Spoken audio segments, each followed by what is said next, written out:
ఉన్న బంగారాన్ని విడిపించి ఆ రోజు ఆన్లైన్ రేటుకే మేము కొంటాం. Sharma gold company. నమస్కారం, వెల్కమ్ టు సుమన్ టీవీ. నేను గీతాంజలి. ప్రస్తుతం మనతో పాటు ప్రముఖ జ్యోతిష్యులు బ్రహ్మశ్రీ నందిబట్ల శ్రీహరి శర్మ గురువు గారు ఉన్నారు. వారితో మాట్లాడదాం. గురుగారు నమస్కారం అండి. పార్వతీ పరమేశ్వరై సదాశివ సమారంభాం శంకరాచార్య మధ్యమాం అస్మదాచార్య పర్యంతం వందే గురు పరంపరాం. ఆదిత్యాయ చ సోమాయ మంగళాయ బుధాయ చ గురు శుక్ర శనిభ్యశ్చ రాహవే కేతవే నమః. శృంగేరి జగద్గురు పీఠాధిపతులకి, కంచి పీఠాధిపతులకి నమస్కారములు తెలియజేసుకుంటూ కార్యక్రమాన్ని ప్రారంభిద్దాం. గురుగారు, కార్తీక మాసం ప్రతిరోజు పండగలానే ఉంటుందండి. అయితే ఈసారి వరుసగా రావటం అనేది ఒక విశేషం. 11వ తారీఖున సోమవారం, 2వ కార్తీక సోమవారం, 12 ఏకాదశి, 13 చిలుకు ద్వాదశి వచ్చింది. ఇక 2 రోజులు గ్యాప్ ఇస్తే కనుక మళ్ళీ పౌర్ణమి. కానీ ఇక్కడ మీరు గమనించాల్సిన అంశం ఏంటంటేనమ్మా, ఈ ద్వాదశి వరకే మీరు లెక్కేశారు, తర్వాత ఉన్నటువంటి చతుర్దశిని మీరు లెక్క వేయట్లేరు. ఇది త్రయోదశి చతుర్దశి. ఈ కార్తీక మాసం అంతా కూడా కామ్యకర్మలు, కోరికలు నెరవేర్చుకోవడానికి కాకుండా పుణ్యం సంపాదించుకోవడానికి, గత జన్మ కర్మ దోషాలు తొలగించుకోవడానికి చెప్పబడినటువంటి మాసం. అందుకనే ఈ కార్తీక మాసములో నక్తములు కానీ దానములు కానీ చేయమంటారు. అలాగే వ్రతాలు నోములు చేసేది శ్రావణ మాసం, కానీ మాఘమాసం కూడా వ్రతాలు నోములు. కానీ దానములు చేసే మాసం ఏదయ్యానంటే ఈ యొక్క కార్తీక మాసమే. అయితే మీరు గమనించింది, మీకు అందరికీ మీతో పాటు సామాన్యమైనటువంటి సుమన్ టీవీ ప్రేక్షకులకు ఎవరికైనా కానీ కార్తీక సోమవారాలు అంటే తెలుసు, అన్ని ఏకాదశులు అంటే తెలుసు, ద్వాదశుల గురించి చాలా కొద్ది మందికే తెలుసు. కాకపోతే కార్తీక మాసంలో వచ్చే చిలుకు ద్వాదశి తెలుసు. కానీ దీనికంటే విశేషమైనటువంటిది పౌర్ణమి కంటే ముందు వచ్చే చతుర్దశి. చతుర్దశి చాలా విశేషం అమ్మ. సామాన్య ప్రేక్షకులకి చాలా తెలియదు. ఈ చతుర్దశి రోజుననే ఈశ్వరుడు విష్ణు భగవానుడికి సకల భూమండలంలో కూడా, అనగా ఈ భూమే కాదు సకల విశ్వంలో కూడా ఎదురు లేనటువంటి సుదర్శన చక్రాన్ని ప్రసాదించాడు. చతుర్దశి రోజు అండి, వైకుంఠ చతుర్దశి అంటారు దాన్ని. అది శివకేశవులకి, మనము కార్తీక మాసంలో చాలా సందర్భంలో వీడియోలో చెప్పుకున్నాం, శివకేశవులకి భేదం లేని మాసం ఏదంటే ఇది కార్తీక మాసము. ఎందుకు భేదము లేదంటే శివకేశవులని ఇద్దరిని కలిపి ఆరాధన చేసే రోజు ఈ యొక్క వైకుంఠ చతుర్దశి. వైకుంఠ ఏకాదశి తెలుసు మనకు, కానీ వైకుంఠ చతుర్దశి అనేటువంటిది ఈ నెల 14వ తారీఖు రోజున వస్తుందమ్మా. ఈ రోజున శివకేశవులు ఇద్దరిని పూజించడం ద్వారా శివుడు ఈ ప్రోగ్రామ్ ని ప్రేక్షకులు చూడాలన్నా మనం చేయాలన్నా శివాజ్ఞ. మనకు వచ్చే కష్టాలని, ఇబ్బందుల్ని తొలగించేవాడు, పరిపాలించేవాడు విష్ణువు. కాబట్టి అన్నీ కూడా శివకేశవుల వలన మనకు అనుగ్రహించబడుతుంది. అంతేకాకుండా సకల పాపాలు తొలగిపోయే రోజు. మనము పాపాలు తొలగిపోవడానికి ఏకాదశి వ్రతాలు కానీ, పౌర్ణమి వ్రతాలు కానీ, లేకపోతే ఇంకా ఇతరత్ర శివరాత్రి నాడు ఇలా విధంగా చేసుకుంటాము. కానీ సకల పాపాలు తొలగిపోయేటువంటి రోజు ఈ వైకుంఠ చతుర్దశి. దీని యొక్క విధానాన్ని చాలా మందికి తెలియదు. కాబట్టి మనకు కలిగినట్టుగా, నాకు పురాణాంతర్గంగా లేదా గురువుల ద్వారా నాకు కలిగినటువంటి జ్ఞానాన్ని నేనొక్కడనే ఆచరించి ఫలితాలు పొందకూడదు, అందరికీ ఈ యొక్క ఫలితంలో భాగస్వామ్యం కావాలనే ఉద్దేశంతోనే ప్రసార మాధ్యమంగా మీరు ఎన్నిసార్లు అడిగినా తెలిసిన విషయాలన్నీ కూడాను మీ ద్వారా అందరికీ తెలియజేస్తున్నానమ్మా.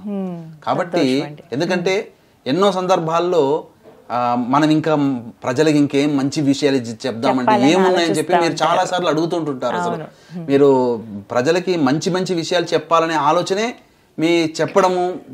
ఎప్పుడైనా గుర్తుపెట్టుకొని ఈ విషయం అరే చెప్పాలి గీతాంజలి గారికి అని చెప్పి రావడం, అనుకున్నది తడుగా చేద్దామని చెప్పి మీరు కూడా సిద్ధమవడం. ఈ రోజున మనం చెప్పుకునే టాపిక్ వైకుంఠ చతుర్దశి.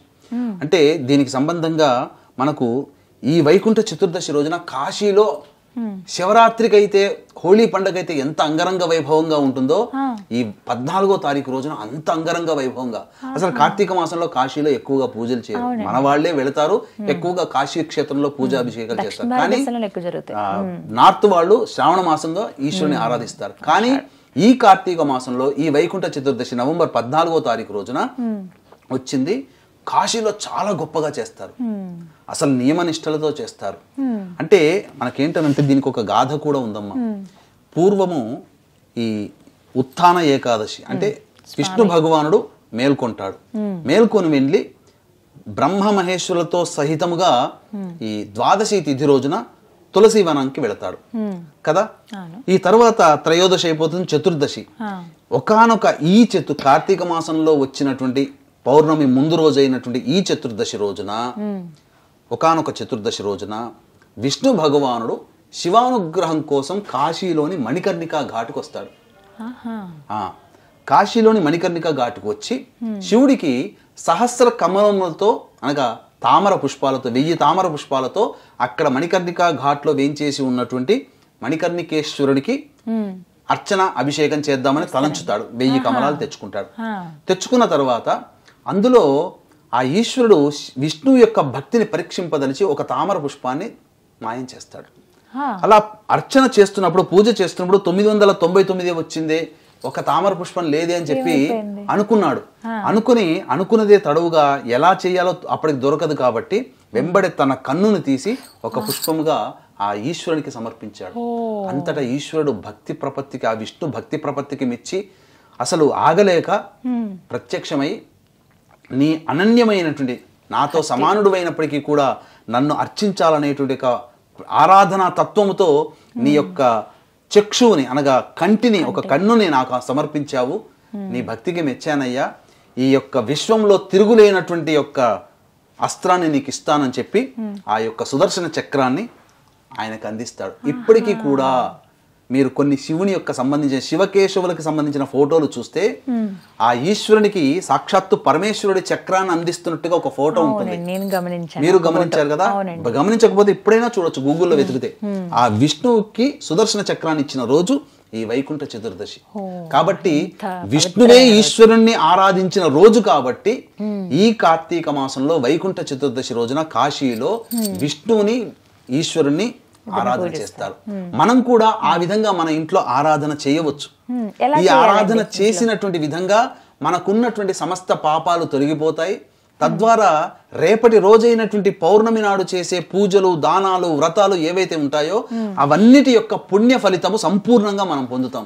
అందుకనే వీక్షించేటువంటి సుమన్ టీవీ ప్రేక్షకులు కార్తీక పౌర్ణమి రోజుననే మాత్రమే దీన్ని దృష్టిలో పెట్టుకొని కార్తీక పౌర్ణమి నాడు ఆచరించే విధానం కంటే కార్తీక పౌర్ణమి కంటే ముందు వచ్చేటువంటి చతుర్దశి, వైకుంఠ చతుర్దశి రోజున చెప్పినటువంటి విధి విధానాలు ఆచరించి శివకేశవుల యొక్క అనుగ్రహాన్ని పొంది సర్వ పాప గత జన్మ కర్మదోషాలు తొలగిపోయి పవిత్రమైనటువంటి దేహముతో, పవిత్రమైనటువంటి మనసుతో తెల్లవారి పౌర్ణమి, కార్తీక పౌర్ణమి రోజున చేసేటువంటి ఫలితాలు సంపూర్ణంగా ఆ మానవుడు అనుభవిస్తాడని చెప్పి మనకు శివపురాణంలో చెప్పబడింది.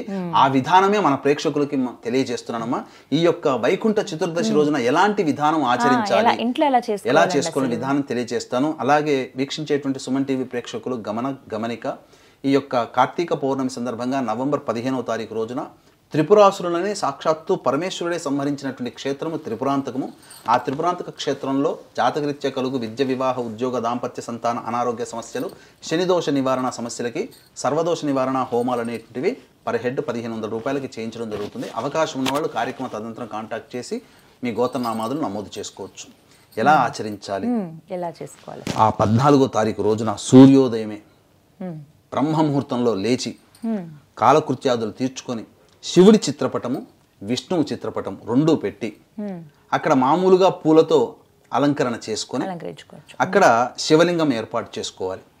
చేసుకున్న తర్వాత ఆవు నేతితో దీపారాధన చేయాలి. శివలింగం ఏర్పాటు చేసుకునేటప్పుడు శివలింగం పెట్టేటువంటి ప్రదేశంలో సహజంగా అష్టదళ పద్మం, ముగ్గుతో అష్టదళ పద్మం వేసి మధ్యలో పసుపు, కుంకుమ మరియు పుష్పములు మాలికలు పెట్టి ఆ యొక్క ప్రదేశంలో శివలింగ ప్రతిష్ఠ చేసుకోవాలి. శివలింగాన్ని పెట్టుకోవాలి. పెట్టుకొని ఒకవేళ శివలింగము పెట్టుకొని వీలు లేకపోతే మామూలుగా ఆ యొక్క శివకేశవులకి, విష్ణువుకి, శివుడికి ఫోటోకి పూలు, పూలమాలలు పెట్టాలి. మొదటగా శివలింగం పెట్టుకునేటట్టయితే శివాభిషేకము, శివాయ నమః అనుకుంటూ శివాభిషేకం చేయాలి. చేసిన తర్వాత అప్పుడు ఆ స్వామికి అర్చన చేయాలి. బిల్వాష్టోత్తరం కానీ ఏదైనా అర్చన చేయాలి. దాంతో శివారాధన కంప్లీట్ అయిపోతుంది. ఇక వెంబడే మనం ముందుగా తయారు చేసి పెట్టుకోవాలి ఒక తులసి మాల, ఒక బిల్వ పత్రాల మాల పెట్టుకొని తులసి మాలని శివుడి చిత్రపటం ముందర పెట్టాలి. బిల్వ పత్రమాలని విష్ణువు చిత్రపటం ముందర పెట్టుకోవాలి. పెట్టుకొని అప్పుడు గణపతి యొక్క ముందుగా ఈ అభిషేకం చేయడానికంటే ముందే గణపతిని ధ్యానం చేసుకొని ఈ శివకేశవులని ఇద్దరిని కూడా అర్చిస్తున్నాను, అర్చించినటువంటి పుణ్య ఫలితం నాకు కలగచేయి, గత జన్మ కర్మదోషాలు తొలగింప చేయడానికి నన్ను అర్హుణ్ణి చెయ్యి వినాయక అని చెప్పి నమస్కారం చేసుకొని గణపతి యొక్క అనుగ్రహం తీసుకొని శివాభిషేకం చేయాలి. అప్పుడు తులసి దళం శివుని యొక్క చిత్రపటం దగ్గర తులసిమాల, బిల్వ పత్రాల మాల విష్ణువు చిత్రపటం దగ్గర, చిత్రపటానికి వేయకూడదు, పటం దగ్గర పెట్టాలి. పెట్టిన తర్వాత శివ సహస్రనామము, విష్ణు సహస్రనామము పారాయణం చేయాలి.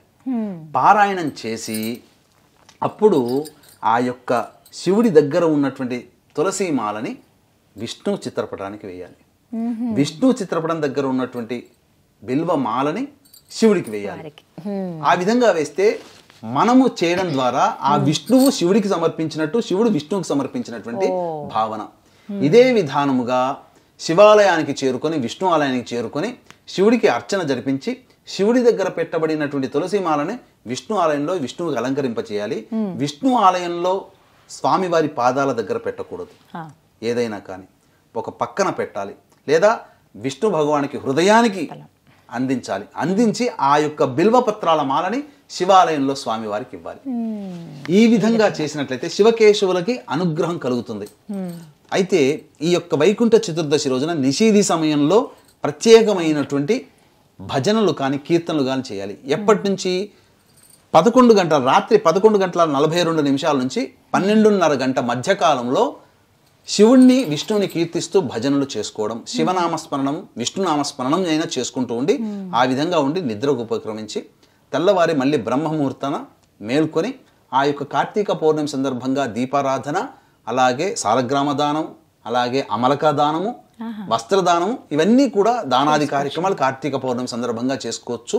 అలాగే దీపారాధన ఎన్ని ఒత్తులతో దీపారాధన చేయాలి, ఏ విధమైనటువంటి నూనెని వాడితే మంచి ఫలితము, ఏ విధమైనటువంటి పుష్పాలతో అర్చిస్తే ఫలితము, అలాగే ఈ యొక్క కార్తీక పౌర్ణమి రోజున విధిగా ఆచరించాల్సినటువంటి కొన్ని నియమాలు ఏంటి అనేటువంటిది మరి ఒక వీడియోలో ఖచ్చితంగా దీనికి వస్తుంది. ఆ వీడియోలో మనం తెలియజేద్దామమ్మా. మొత్తంగా చతుర్దశి రోజు అయితే ఈ విధంగా ముఖ్యంగా ఈ వైకుంఠ చతుర్దశి ఏదైతే ఉందో ముఖ్యంగా స్నానం వలన కొంత ఫలితం వస్తుందమ్మా. మనం ఎంతటి అదృష్టవంతులం అంటే గోదావరి నది అనేటువంటిది మన తెలంగాణ ఆంధ్ర రాష్ట్రాల గుండా వెళుతుంది. ఈ ప్రాంత వాసులమైనటువంటి మనం అదృష్టం మహారాష్ట్ర నుంచి ప్రారంభమై ఇప్పుడు వీక్షించేటువంటి ప్రేక్షకులు మన ప్రేక్షకులే కదా. కాబట్టి పూర్వము ధనేశుడు అనేటువంటి యొక్క బ్రాహ్మణుడు సకలమైనటువంటి దుర్గుణాలతో ఉండి అనేక రకాలుగా పాపకర్మలు చేస్తూ ఉన్నాడు. అతని పాపకర్మలకు అంతంటూ లేదు. అయితే ఒకనాడు తను దేశాటన కోసం వెళుతుండగా నదీ తీరం మంది చాలామంది బ్రాహ్మణులు కోలాహలంగా అసలు దైవనామస్మరణ చేసుకుంటూ అక్కడంతా ఉన్నారు.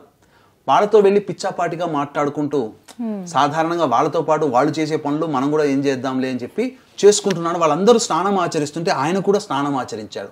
వాళ్ళందరూ విష్ణునామస్మరణ శివనామస్మరణ చేస్తుంటే వాళ్ళతో పాటు కూడా నోటి పలికాడు ఏదో సందర్భంగా. ఎందుకనంటే ఇదంతా అతను ఎందుకు చేశాడంటే అతను ఒక దొంగతనం చేసుకుంటూ వచ్చాడు. ఆ దొంగతనం చేస్తున్నటువంటి సందర్భంలో చూసినటువంటి వాళ్ళు అతన్ని వెంబడిస్తూ ఉంటే అతని వాళ్ళ నుంచి తప్పించుకోవడం కోసం ఈ నదీ తీరం గుండా అక్కడంతా గ్రూప్ గా ఉన్నారు. ఆ గ్రూప్ గా ఉన్నటువంటి మనుషుల మధ్యలో దూరిపోయి కనబడి అతన్ని ఎవరు కనిపెట్టకుండా ఉండి వాళ్ళందరూ భక్తులుగా ఉన్నారు కాబట్టి వాళ్ళలో కూడా ఇతను ఒక భక్తుడుగా మారిపోయినట్టు నటించి వాళ్ళతో పాటు స్నానాలు చేసి వాళ్ళతో పాటు శివ పూజ విష్ణు పూజ చేశాడు. ఆ తదనంతరం మళ్ళీ తన గృహానికి వెళ్ళిపోయాడు. కొన్నాళ్ల తర్వాత అతను మరణించడం జరిగింది. అతను మరణించిన తర్వాత పాపాలు చేశాడు కదని చెప్పి యమభట్టులందరూ వచ్చారు ముందుగా. కానీ వాళ్ళందరినీ కాదని విష్ణులోకం నుంచి స్వర్గలోకం నుంచి దేవదూతలు వచ్చారు. ఇతను అన్ని బ్రతికుండగా అన్ని పాపాలు చేశాడు. అయ్యా మీరెట్లా వచ్చారు, మీరేదో పొరపడి ఉన్నారు అని అంటే కాదు అతను తెలిసైనా తెలియక చేసినా ఆ రోజున వైకుంఠ చతుర్దశి రోజున శివకేశవుని ఇద్దరిని ఆరాధించినటువంటి పుణ్య ఫలితం అతని ఖాతాలో ఉంది. అతని పాప ఫలితము పుణ్య ఫలితం లెక్క వేసుకుంటే పుణ్య ఫలితమే ఎక్కువగా ఉంది ఆ ఒక్క రోజున చేసినటువంటి పుణ్య ఫలితం వల్ల. కాబట్టి అతని స్వర్గలోకానికి తీసుకుపోతున్నామని చెప్పి తీసుకుపోయారు.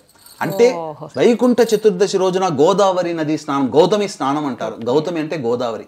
కాబట్టి వీక్షించేటువంటి ప్రేక్షకులు గోదావరి నది ప్రాంత వాసములకి దగ్గరగా ఉంటే 14వ తారీఖు రోజున వైకుంఠ చతుర్దశి అయింది. సూర్యోదయం పూర్వము అలాగే సూర్యాస్తమయ సమయంలో కూడా స్నానం ఆచరించి స్వామివారి అనగా విష్ణువు శివకేశవుల యొక్క అనుగ్రహాన్ని పొంది తరించండి. ఇది చాలా మటుకు నియమంగా ఖచ్చితంగా గౌతమి నది స్నానం చేయాలి. మరి హైదరాబాదు, వైజాగ్లో ఇట్లా చుట్టుపక్కల కరీంనగర్లో వాళ్ళు ఎలా ఉంటారండి అని అంటారు. అటువంటి వాళ్ళు ఏంటంటే అటువంటి వాళ్ళు ఇంట్లో గోదావరి నది పుష్కరాలు వచ్చినప్పుడు తెచ్చుకుని ఉంటారు కదా కొన్ని, ఆ జలము స్నానం చేసే బకెట్లలో ఆ నీటిలో వేసి స్నానం చేయొచ్చు. పోనీ ఆ నీళ్లు కూడా లేవండి, వాళ్ళు ఏమిటంటే అప్పుడు మనకు ఒక శ్లోకం ఉంది, గంగే చ యమునే కృష్ణ గోదావరి సరస్వతి నర్మదే సింధు కావేరి జలేస్మిన్ సన్నిధిం కురు కావేరీ తుంగ భద్రా చ కృష్ణవేణీ చ గౌతమి భాగీరథీ చ విఖ్యాతాః పంచగంగా ప్రకీర్తితాః. అంటే మన భారతదేశం గుండా ప్రవహించే అన్ని నదులని తలుచుకొని ప్రత్యేకించి గోదావరి నది యొక్క స్థితి నేను స్నానం చేసే నీటిలో ఉండాలని చెప్పి సంకల్పం చేసుకొని స్నానం చేసినప్పుడు ఆ గోదావరిలో మునిగి స్నానం చేస్తున్నట్టుగానే తదేకమైనటువంటి ఆధ్యాత్మిక భావనతో ఆ గోదావరిలో మునిగి స్నానం చేస్తున్న భావన గనుక పెట్టుకొని స్నానం చేస్తే ఆ గౌతమి నది స్నాన ఫలితం అతనికి ఉత్తర క్షణంలోనే ఆ మనుషులకి అనగా మనుషులకి స్త్రీ పురుషులకి ఎవరికైనా దక్కుతుంది. ఆ విధంగా స్నానం ఆచరించండి. వైకుంఠ చతుర్దశి రోజున శివకేశవులకి చెప్పిన విధంగా అర్చన, స్నానము ముఖ్యంగా గౌతమి నది స్నానము చాలా ప్రత్యేకంగా చెప్పబడి ఉంది. ఇది మనకు సొంతంగా చెప్పబడింది కాదమ్మా, శివ పురాణాంతర్గతమైనటువంటి విధానం ఇది. కాశీలో చాలా కోలాహలంగా ఈ రోజున శివకేశవుల్ని అర్చిస్తారని చెప్పడంలో సందేహమే లేదు. చతుర్దశి రోజు అసలు ఎలా శివకేశవుల్ని ఆరాధించాలో ఈ వైకుంఠ చతుర్దశి రోజున ఎవరైనా కాశీలో ఉన్నట్లయితే పంచగంగా ఘాట్లో గనక స్నానం ఆచరిస్తే ఉత్తర క్షణంలోనే మనకి సంతాన భాగ్యం కలిగి శివకేశవుల యొక్క అనుగ్రహంతో కలిగే సంతానం పుడతాడు, వంశోద్ధారకుడు పుడతాడు. ఎవరైనా కనుక కాశీలో ఉంటే ఖచ్చితంగా ఆ రోజున మిస్ అవ్వకుండా మీరు ఈ పూజ అయితే చేసుకోండి, లేకపోతే కాసేపు అక్కడ గడపండి చాలు, అదే పుణ్యంగా భావించవచ్చు. చాలా చక్కగా వివరించారు గురుగారు, ధన్యవాదాలండి. సర్వం శ్రీ ఉమామహేశ్వర పరబ్రహ్మార్పణమస్తు.